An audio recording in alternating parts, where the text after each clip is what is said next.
Lakliba February tha asida National People's Party Npp Tera Lai haina mingthonba political party ama official oina safonglagani haina Npp gi hanagi National Vice President Yumnam Joykumar na TOMTV da phongdorakli. State asida hojik oirakliba political gi ahongba asigi matangda TOMTV ga akhanna unaba amada wafam asi phongdokladuna mahakna hai.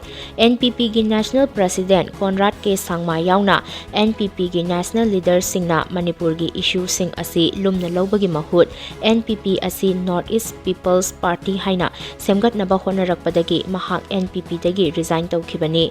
Mahak ki oinadi party kanbadagi Manipur kanbana hena maru oi haina lawi masina maram oiraga anova political party ama semgat naba thaurang tawbani. Handak nauna semgadawriba party asigi mamingna National People's Party Npp Tera Lai haina kawgani. Hojik leiriba Npp asi Manipur dagi hautokhibani. Party asigi founder na Tera Lai haina khangnaba nongthombam ibomcha hairiba luchingba asini. Npp haurakkhibagi matangda documentary ama daknamki maduna Npp gi National President Conrad Sangmada nungaitaba ama pokhibra haina khali.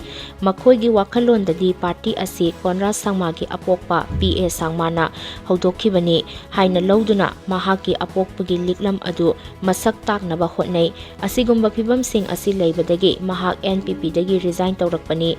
Anova political party asigi maru oiba pandamdi maitai kanba haibasini. Maitaina lamdam asigi apunbagi saktam kaihandana thamlakpani. Party asigi miyengdi state asigi law and order ningthina thamba amadi aikhoigi senmitlon phagathanbani. Lakadawriba mikhal asidasu party asidagi MLA kun manga puthokpa ngamgani thajai haina mahangna makhatana phongdokhi.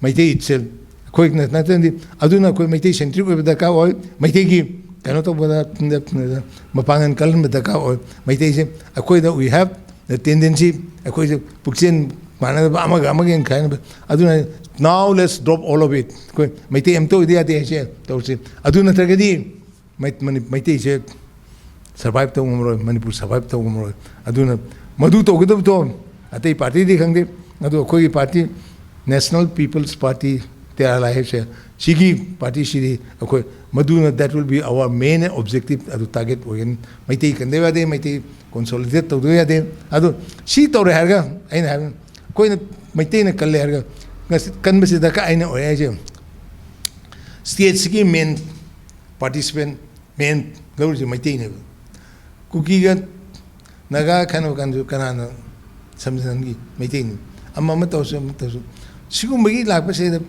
maitei si mapangan kandaba yadi adu akoi punjan si haibe wani si tawraga koina kuki hat chebnate si tawga koina naga kano taw chebnate koina stronger ga di ngasage say the strong force adu nakani adu aina sahiba the state has to be strong state ki they say strong hai se masi krai digi lakada ge hai da koi maitei digi lakada ka